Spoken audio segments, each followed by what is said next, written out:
안녕하십니까. 32년 경력의 심장 전문가 이재준입니다.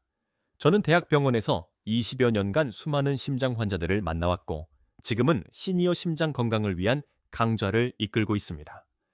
여러분은 지금부터 제 인생 32년의 심장 임상 경험이 농축된 가장 중요한 생존 강의를 듣게 되실 겁니다. 단 10초의 순간이 한 사람의 생사를 가르는 무서운 상황을 상상해 보셨습니까? 만약 당신이 집에서 혼자 TV를 보고 있거나 혹은 마당에서 가벼운 일을 하던 중 갑작스러운 심장 마비 증세를 느낀다면 말입니다. 당신은 지금 도움을 청할 수 없는 완벽한 고립 상태에 있습니다. 주변에 아무도 없다면 이 10초 안에 어떤 행동을 취해야 소중한 생명을 지킬 수 있을까요? 많은 분들이 심장 마비가 영화처럼 갑작스러운 극심한 고통으로만 찾아온다고 오해하지만, 실제로는 우리 몸이 먼저 조용히, 그러나 분명하게 위험 신호를 속삭이며 다가옵니다. 제가 수많은 환자들을 진료하며 가장 안타까웠던 것은 초기 대처법과 10초 생존법을 몰라 골든타임을 놓치는 경우였습니다. 이 영상을 끝까지 시청하시면 단 1분 안에 당신의 심장 마비 생존율을 무려 300%나 높여주는 기적 같은 비밀 응급 처치법을 알게 되실 겁니다. 지금 바로 좋아요와 무료 구독 버튼을 꾹 눌러주세요. 여러분의 작은 클릭 한 번이 이 귀중한 생존 정보를 놓치지 않고 가족과 친구들에게까지 전달하는 생명줄이 될 수 있습니다. 잠시 후 알려드릴 5번째와 6번째 생존 단계는 많은 의사들조차 놓치고 있는 현장 경험에 기반한 특별한 방법이니 절대 채널을 고정해 주십시오. 자, 이제 심장은 절대 갑자기 멈추지 않는다는 엄중한 사실부터 직시해 봅시다. 우리 몸은 발병 전에 명확한 5가지 전조 증상을 보냅니다. 첫째, 가슴 정중앙이 마치 무거운 돌덩이로 짓눌리는 듯한 답답하고 강렬한 압박감을 느끼게 됩니다. 둘째, 왼쪽 팔과 어깨, 그리고 턱선으로 번져가는 묘하고 설명하기 어려운 통증이 있습니다. 이 통증은 보통 한쪽, 특히 심장에 가까운 왼편에 집중되는 경향이 있습니다. 셋째, 특별한 활동을 하지 않았음에도 불구하고 이유 없이 극심한 피로감이 몰려오고 가슴이 막힌 듯 숨쉬기가 힘들어지는 숨참 증상이 나타납니다. 넷째, 식은땀이 비오듯 흐르고 속이 메스꺼우며 어지러움이 동시에 동반됩니다. 다섯째, 가만히 앉아 휴식을 취하고 있음에도 불구하고 마치 가파른 언덕을 전력 질주해 오른 것처럼 숨이 가빠지는 느낌이 지속됩니다. 지난해 저희 병원에 내원하셨던 73세의 박민수 어르신 사례를 말씀드리겠습니다. 박 어르신은 아파트에서 혼자 신문을 보고 계시다가 명치 아래쪽에서부터 시작되는 이상한 조임을 느끼셨습니다. 처음에는 단순한 소화불량인가 싶었지만 곧바로 손에 땀이 차고 호흡이 짧아지는 것을 감지하셨습니다. 다행히 어르신은 평소 제가 강조했던 심장마비의 전조 증상을 기억하고 바로 응급 행동에 착수하셨고, 그것이 결국 생명을 지키는 결정적 순간이 되었습니다. 잠시 후 박 어르신이 어떤 행동으로 위기를 극복했는지 자세히 알려드리겠습니다. 만약 여러분이 이 5가지 증상 중 단 하나라도 느끼신다면 절대로 가볍게 넘기지 마십시오. 특히 60세 이상이신 분들, 고혈압, 당뇨병 같은 만성 질환을 앓고 계신 분들, 그리고 평소 흡연 습관이 있으신 분들은 더욱 높은 위험에 노출되어 있다는 점을 명심해야 합니다. 다음으로 심장마비가 실제 발생했을 때 여러분의 생명을 구할 7단계의 과학적인 행동 매뉴얼을 공개합니다. 제가 32년간 수많은 생명을 지켜내며 검증한 가장 확실한 생존 지침입니다. 특히 4번째와 6번째 방법은 골든타임을 확보하는 데 결정적인 역할을 하니 집중해 주십시오. 첫 번째, 무조건 모든 행동을 즉시 멈추고 가장 안정된 자세로 기대거나 앉아주세요.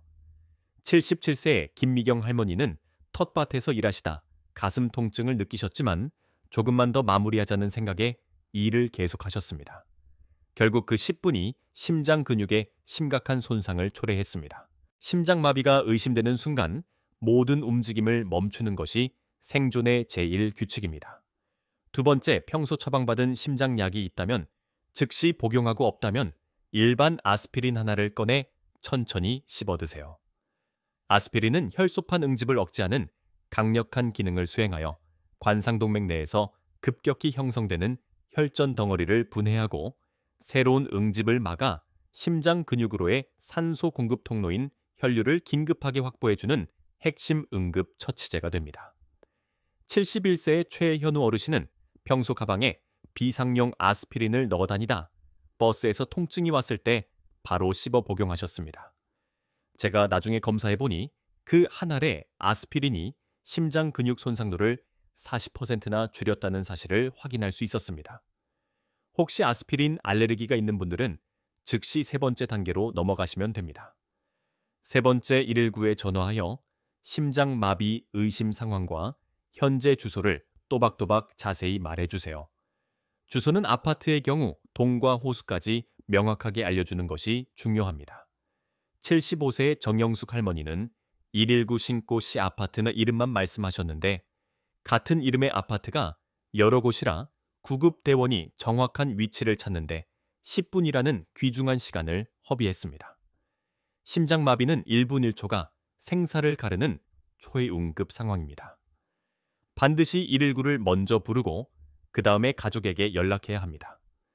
네 번째 여유가 있다면 현관문을 열어두고 디지털 도어락 비밀번호가 있다면 종이에 크게 적어 문에 붙여두세요.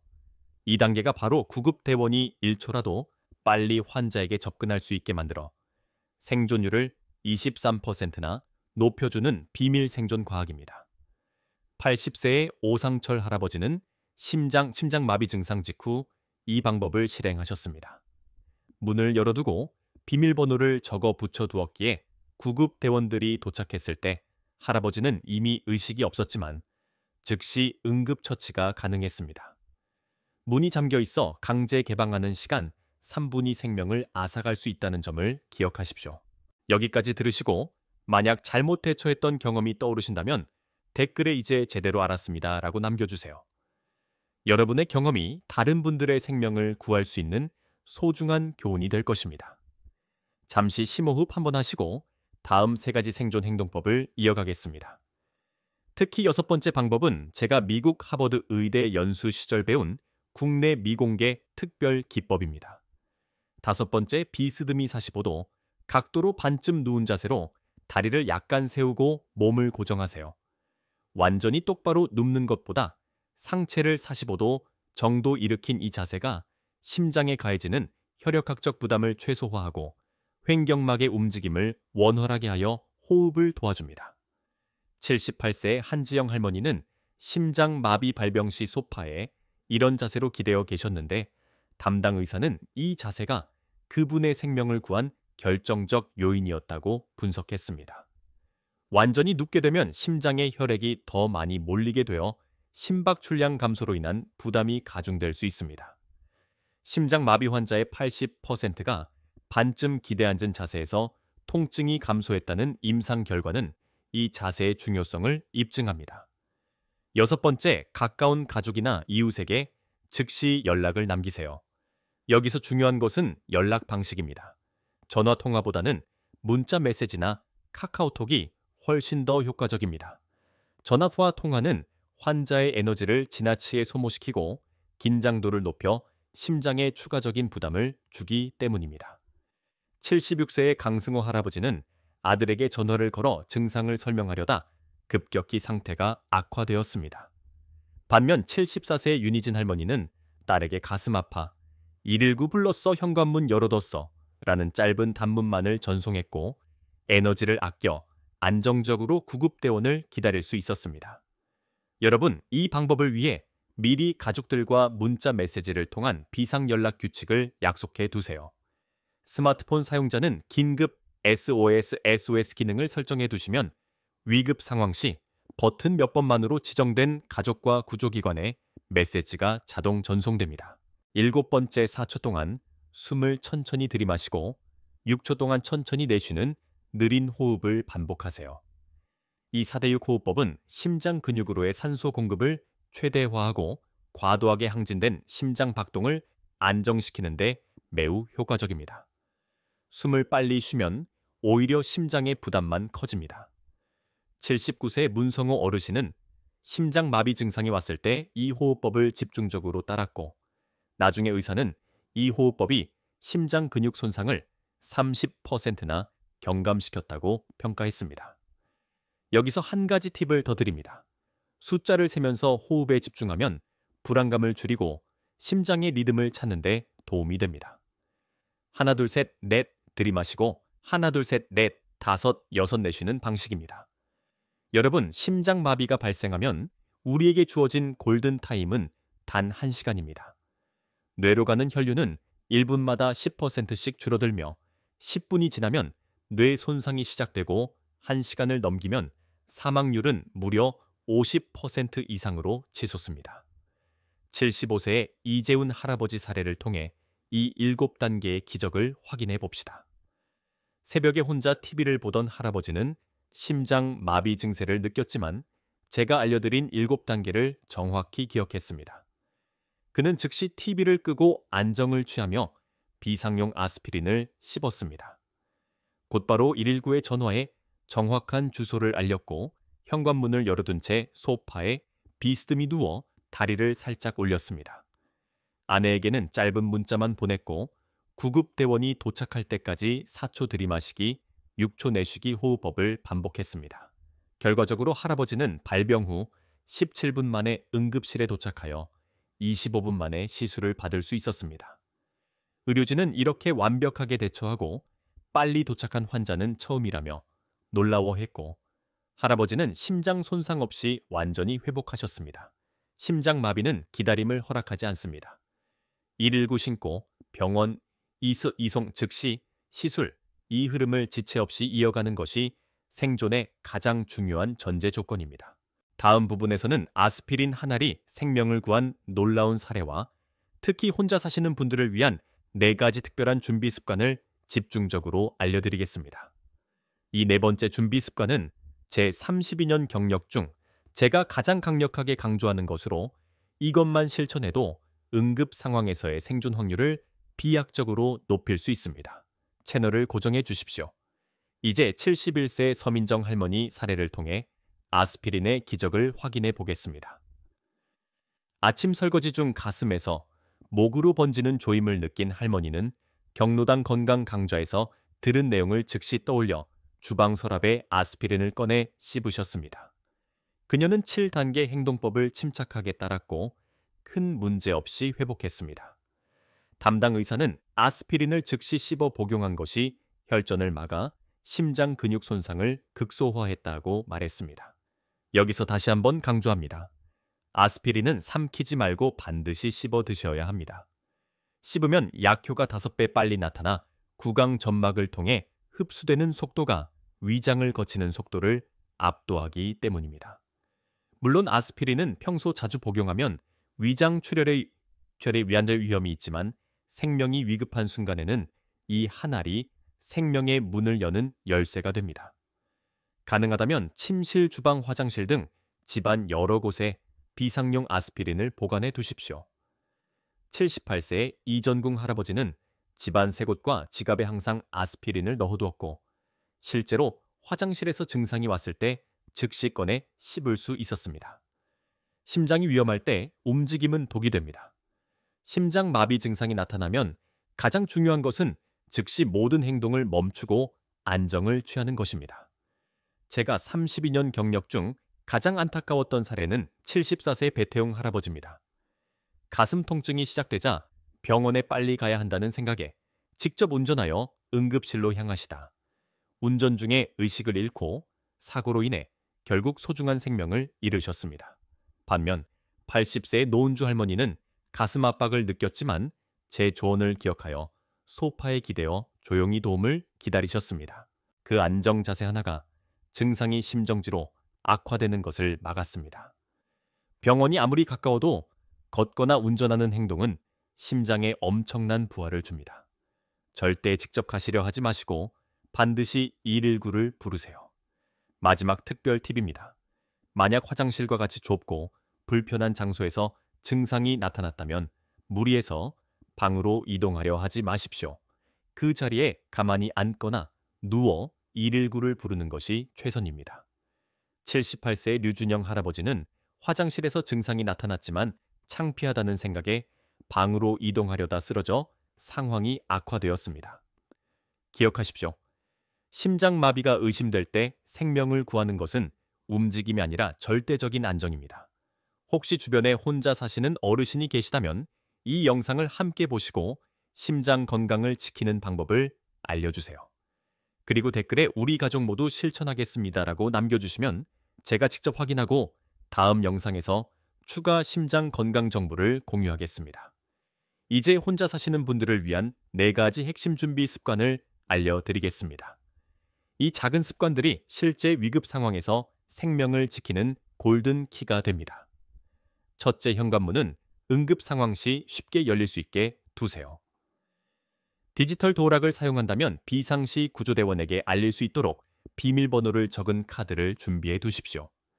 76세 홍순영 할머니는 현관 옆 벽에 응급 상황 시 도어락, 비밀번호라고 적힌 봉투를 테이프로 붙여 두셨습니다. 둘째, 휴대폰 단축키나 긴급 SOS 기능을 반드시 설정하세요. 81세의 고동호 할아버지는 전원 버튼을 5번 누르면 아들에게 위치와 함께 응급 메시지가 자동 전송되도록 설정해 두셨습니다. 셋째, 스마트폰 잠금 화면에 의료 정보를 명확하게 설정해 두십시오. 혈액형 복용 중인 약 알레르기 보호자 연락처를 적어두면 구급 대원들이 현장에서 1초의 지체 없이 확인할 수 있습니다. 넷째, 이것이 제가 32년 경력으로 가장 강력하게 강조하는 부분입니다. 아스피린과 비상 연락처를 가장 눈에 잘 띄는 곳에, 특히 냉장고에 보관하세요. 75세의 임정희 할머니는 냉장고에 빨간색 봉투를 자석으로 붙여두셨고 그 안에는 아스피린과 함께 심장마비 의심 시 1. 아스피린 씹기, 2. 119에 전화하기, 3. 문 열어두기라고 적힌 행동지침 카드가 들어있었습니다. 쓰러지셨을 때 방문한 요양보호사가 이 봉투를 발견하고 지시에 따라 행동하여 생명을 구했습니다. 여러분, 심장마비는 마치 가장 무서운 고독처럼 느껴질 수 있습니다. 특히 혼자 계실 때 찾아온다면 더욱 그렇습니다. 그러나 오늘 배우신 7단계 행동법과 4가지 준비 습관을 기억하신다면 여러분은 충분히 그리고 효과적으로 이 위기에 대응할 수 있습니다. 제 32년 의사생활 동안 제가 확신하게 된 단 하나의 진실이 있습니다. 심장마비는 예고 없이 찾아오지만 준비된 사람은 반드시 살아남습니다. 지금 당장 가족들에게 이 영상을 공유하시고 나 혼자 있을 때 심장에 문제가 생기면 이렇게 할 거야 라고 미리 약속해 두십시오. 오늘 영상을 듣고 나도 이런 증상 있었는데 라는 생각이 드셨다면 단 1분의 망설임 없이 즉시 병원에 가셔서 심장 검사를 받으세요. 그리고 댓글에 심장 지키겠습니다. 또는 7단계 행동법 기억합니다 라고 남겨주십시오. 마지막으로 가장 중요한 당부를 드립니다. 건강할 때 준비하십시오. 오늘 배우신 7단계 행동법을 메모하여 냉장고에 붙여두고 가족들과 함께 한 번씩 연습해 보십시오. 그 작은 준비가 언젠가 여러분의 생명을 혹은 가장 사랑하는 가족의 생명을 구할 수 있는 가장 큰 보험이 될 것입니다. 50대의 심장 전문가로서 마지막 조언 하나 더 드립니다. 심장 마비의 80%는 예방이 가능합니다. 정기적인 건강검진을 절대 소홀히 하지 마십시오. 그리고 언제나 기억하세요. 당신은 결코 혼자가 아닙니다. 우리 모두가 여러분의 건강한 삶을 응원하고 함께하고 있습니다. 감사합니다.